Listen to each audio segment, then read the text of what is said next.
Day 3 of the carnivore. Okay, boys, almost just cracked right there. Day 3 of the carnivore challenge. My brother challenged me to do carnivore for 6 months, and he's currently been on it for 2 years, a little under 2 years. And I did it for about a month, 2 months ago, and he's like, I mean, you get some of the benefits, but I feel like you need to do it for 6 months to really experience all the benefits. And I was like, yeah, I don't really want to do that. So he's like, I challenge you to do it. I'm like, accepted. So anyways, woke up this morning and felt tired. Just got 8.5 hours of sleep, but just felt tired. I took my electrolytes before bed and not really sure why I feel so tired, but my recovery score on my Whoop is really good. It's 93 today, which is 2-week max. So I'm just gonna take probably 20 milligrams of caffeine, drink my tea, chug some water, and see how I feel afterwards and get my day started. If I still feel tired, then probably do a quick calisthenic workout, maybe 100 push-ups in sets of 20, just to wake the brain up. But day 3, I look shredded in the mirror. Yeah, and hell, I'll just put a photo up here. I look like the weight you just drop a lot of the water weight initially, so you look really good. And I mean, when you're starting carnivore, that initial weight drop, it's not fat. It is water weight because you no longer have the carbohydrates to hold on to the excess water. So you lose a lot of it really quickly, which is why you have to really monitor your electrolyte consumption in order to make sure you're not getting too dehydrated. But we'll touch back in later. Okay. There we go. So I'm going to be taking sea salt. Then these are 2L-tyrosine. If you take caffeine, it helps your brain produce more dopamine, which the caffeine then utilizes. So it helps make caffeine more effective. Highly recommend it. This is the caffeine pill. It is a caffeine extracted from green tea. And I also have a zinc pill here, which is zinc gluconate, and that's also going to help with electrolyte and also making sure I don't crash. I mean, I don't ever really crash off it anymore because I know how to balance my electrolytes, but I'm also going to be taking Adderall. I take my Adderall and just put them into tiny capsules because I don't want to take the binders and the colorants in. Well, I mean, that also has binders, but I don't want to take any of the colorants in the orange capsules that they give you, because why is it that shade of orange? It doesn't look right. I'm going to chug it with this giant thing of water, and then I have about half a bottle of tea left, and that will definitely get my brain going. There we go. So it is lunchtime, and I'm going to be cooking up a T-bone. Oh, I was wrong yesterday. It's a strip steak. That was a New York strip steak. Anyways, I'm going to be cooking this up. So, air fryer, and I love this thing. Basically, just keep all the drippings at the bottom. Once a month, I'll clean it out. But I'm literally self-sanitizing it with really hot temperature at least twice a day. So nothing really builds up inside. That's disgusting. So right now, I'm just going through, taking out the bone, because if I don't do this, it's going to cook really poorly. Well, not evenly. I can take out the bone, and then I still will be going to eat this, plenty of meat on it, and then once I'm done with that, I'm going to toss it into a gallon bag. I have it in the freezer, and then turn it into bone broth once I fill up that gallon bag. Then this is onion and garlic powder. Kind of just pressing it in. Putting the steak out a little bit.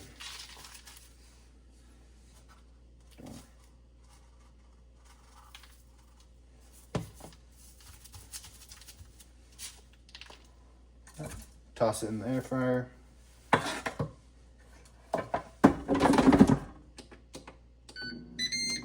And I'll typically do about, for something this thick, 7 minutes, flip it, continue to cook it, and then I'll be checking the temperature.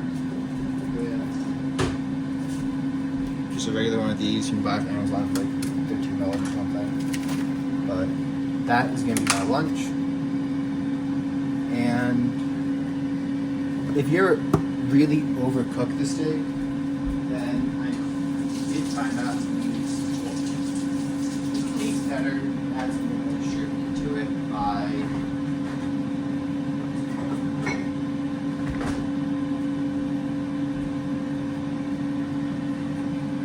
just coconut aminos. I do a very small amount, but helps add some moisture in.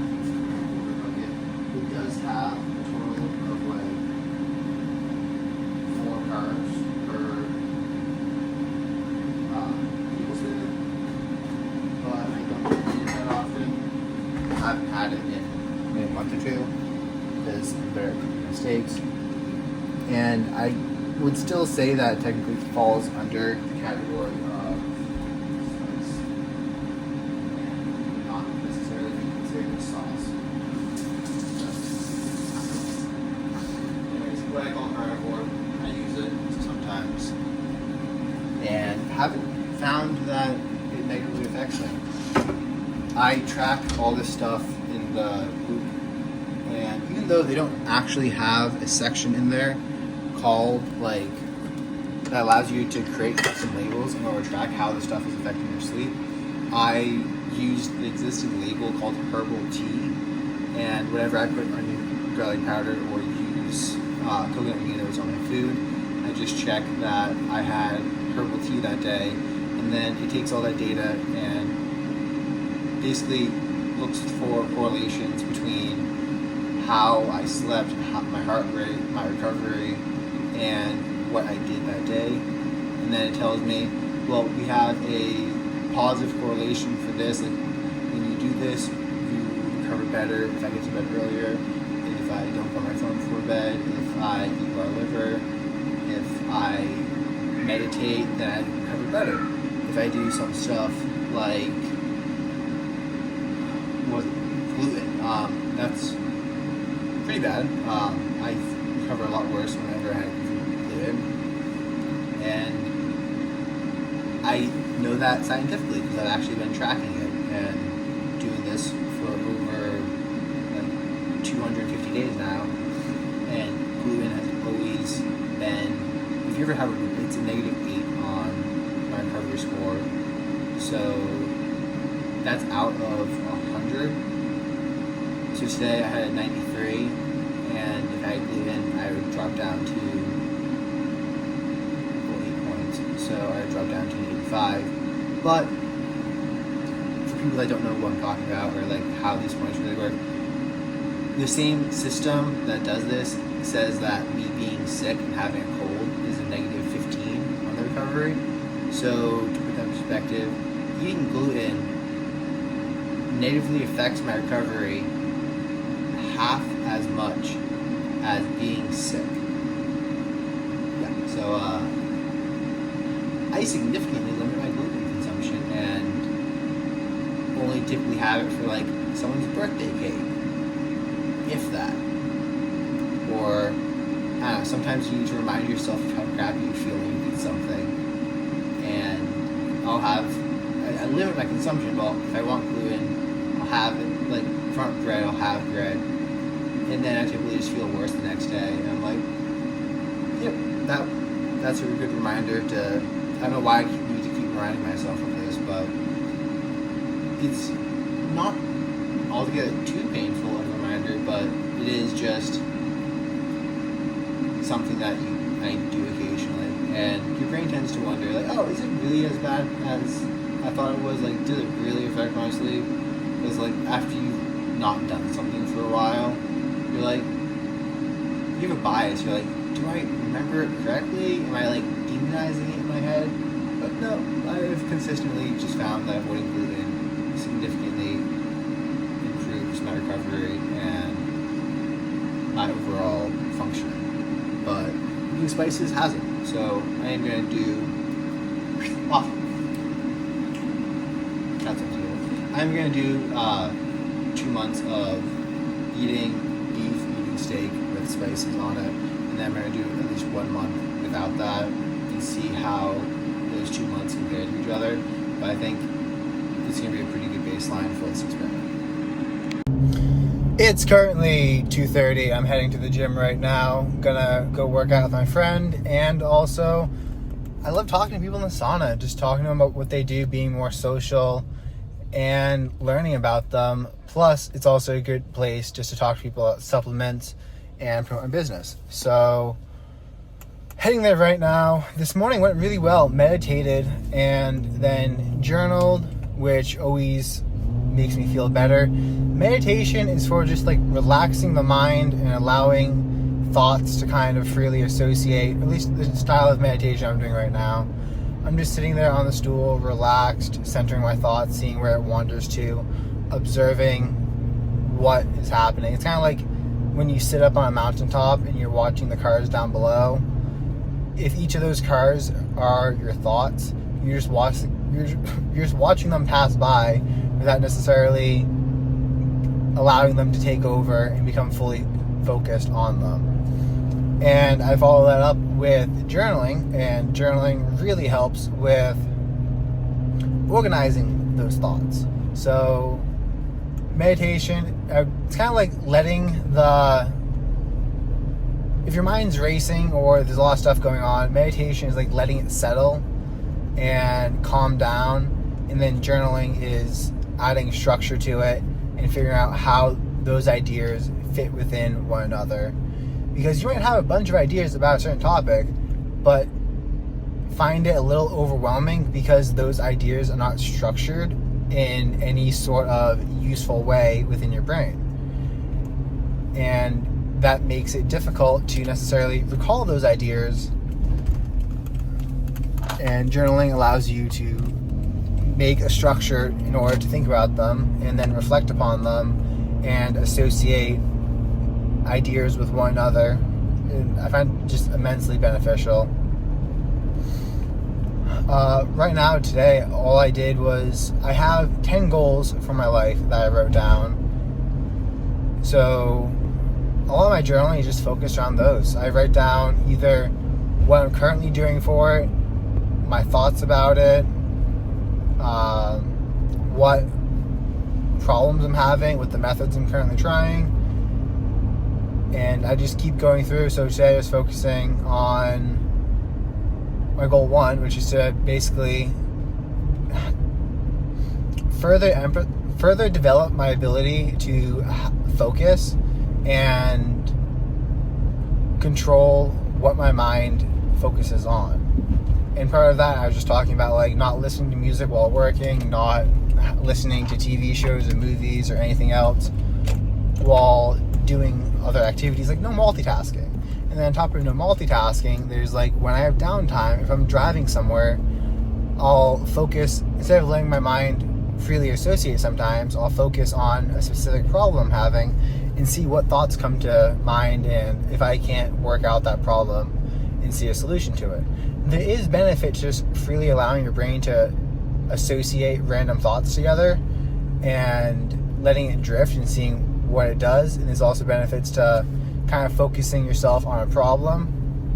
And I drew a parallel to engineering. Like, I find it super easy to focus on things in engineering. I'm like, why is that? I'm like, one, when I'm doing my engineering work, I normally have a piece of paper in front of me with the problem I'm trying to solve, so I can allow my mind to disassociate, and I can't get too distracted, because if I look down, then I see the piece of paper with the problem, so it kind of brings me back to it. And I want to allow myself to disassociate somewhat, because it helps you, I'm not sure if disassociate is the right word, but like allow my mind to kind of free flow, because it allows me to, is that a cat? Like all white cat or ferret or something just ran across the road. It allows me to see problems from different angles and different perspectives.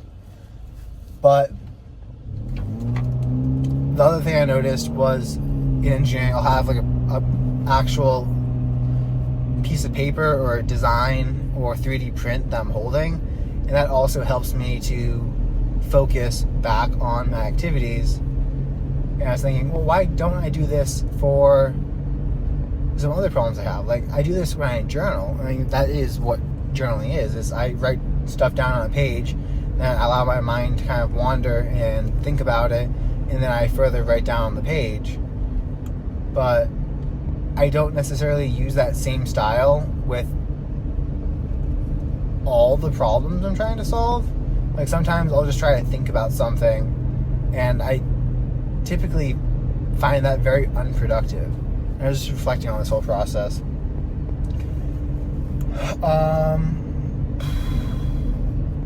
Let's see, besides that, eating went well, gonna go lift. Oh, I did have to chug some extra water after I took that salt in the zinc in the morning because I was getting a little bit nauseous, and it wasn't yet at the stage of actual nausea, but if you're low on electrolytes or you take too much salt at one time, you'll notice like the back of your tongue kind of starts aching a little bit. And I think it's because your body is ramping up the production of your saliva glands in order to try to help water down your stomach. And depending on how attuned you are to your body, you can notice the very subtle start of it and be like, oh, I need to chug water, and then I'm going to feel fine. And that's what happens. You just chug water, you feel fine. The next stage, if you don't chug water then, and you don't notice the slight aching at the back of your tongue, or at least that's what I would think of it as, is your mouth becomes really watery and you start feeling like a little nauseous. And then if you don't pick up on that cue, you're just gonna puke. And then afterwards you feel better. You feel a lot better after you puke. But you also, at any stage in this, can just chug a bunch of water, and within 5 minutes you'll feel fine again. So yeah, I don't think first time I did it, I definitely was like, whoa, what's this? And I didn't really know what was happening. And I mean, it's a forceful vomit because I was drinking water with it, but it wasn't enough water, and I just threw up in my kitchen sink. But the next couple times I knew what was coming, and I just chugged a bunch of water. Sometimes you're a little too late to it and you chug water, but you still puke, so it is what it is. And no matter what it is, you're going to feel great 15 minutes after. But you definitely need to start slow with electrolytes, especially if you're taking them the way I do, or at least I do sometimes. I do take the sleep minerals and also a magnesium and salt mixture. But if you're taking electrolytes by themselves, they're not created equal at all. Like, you can take probably 4 grams of magnesium glycinate and not throw up, but you take 200 milligrams, which is 0.2 grams of zinc, and you'll probably puke. Well, zinc gluconate, and you'll probably puke. Pink Himalayan salt, I can only stomach around 2 grams of that. Potassium, I take a lot less potassium than most people. At least I don't supplement it as heavily. A lot of the sports drinks you have will add a lot of potassium because it allows them to show high numbers of electrolytes in their drink without actually having it affect the taste too much, even if your body doesn't actually need that level of potassium. And yeah, I mean, you definitely need to research your supplements before you take them. One time I saw just a YouTube video promoting potassium chloride, I think it was. I was like, oh, I'll try that. I get it. I don't know if I misread it or what it was, but I swear to God, the serving size said 6 capsules. No, 6 grams. Because I didn't have, they weren't caps, it was just a powder. So I and each gram was supposed to be one like plastic spoonful. So I took 6 grams. Thought I was dying. Like, probably would have if I had a heart issue. But like just curled up on the bathroom floor and puking, and then it went from puking to diarrhea as my body was just like, get this out of the system. Because I mean, if you take too much potassium, I mean, I think you can kill yourself. So I mean, you definitely kill yourself if you take way too much, but I'm not sure where 6 grams stands in that of potassium chloride. But research stuff, actually know what you're taking. If you take like chlorella, which I like taking chlorella. If I'm doing a fast, I'll do like 2 grams of pink Himalayan salt, 6 chlorella capsules, and I'll drink that with some water, and I'll feel great. And the chlorella helps chelate and pull heavy metals and detox from those. But if you don't know what you're doing and you take too much chlorella, especially on an empty stomach, and you have higher levels of heavy metal, then your body could just absolutely go into panic, and you can wind up like having really bad diarrhea, vomiting, feeling like your heart palpitations, because you don't know what's happening. And part of it is the anxiety of not knowing what's happening. Part of it is like your body is like, oh my god, all these heavy metals just left our fat cells and is now in our body. Like, what the hell's going on? Let's get these out any way we can. Vomiting, pooping. So, it hasn't happened to me. I do know someone that it has happened to, which is why you should always do your own research. Anyways, gonna go to the gym. Just got out of the gym. Lifts were good. I went up from a 72-pound kettlebell to an 80-pound kettlebell for 3 sets of 15 today. For some reason, I'm kind of stalled at 55 for my shoulder head press, like one-arm shoulder head press, for 8 reps. And I think it might be similar to the situation I was in with my weighted pull-ups when I was stalled at like 35, and I was trying to go up in reps before increasing in weight. So I think for me personally, it might be easier to increase in weight and then increase the sets up to 8, and then you increase in weight again like that. Explosiveness, I felt good today. Didn't have like the pop that I sometimes get when I'm doing kettlebell swings, but that could also just be due to going up to the 80 from the 72. And I went longer and had less lactic acid buildup on the bicep curls, because I normally have to rest a little bit between when I'm doing the 3 sets of 10 reps with the 25 per arm, but I didn't this time, and I just went straight back and forth. There's also this I think it's an abductor machine, and I maxed that out first time using it. Kind of interesting. I'm like, ooh, this is a workout that I've never done before, yet I can do at 200 pounds. And it's like the one where you spread your legs open. Feels good.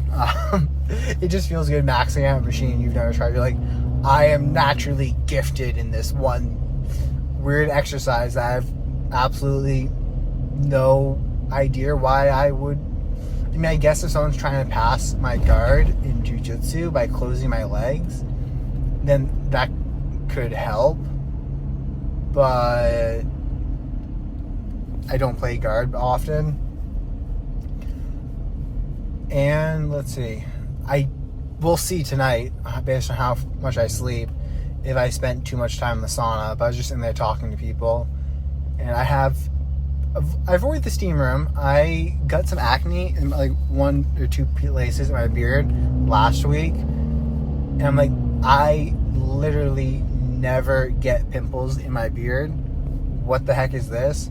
I don't often get pimples, and I looked it up, and I'm like, oh, apparently there's some correlation between, like, the steam room uses eucalyptus and menthol, and there's some correlation between steam rooms that have oil and increased acne in areas that, like, in a beard, and it can be due to the oil getting in. It also, this is what ChatGPT said. It can be due to the oil getting in, and also the steam room opening your pores a lot more than the sauna, allowing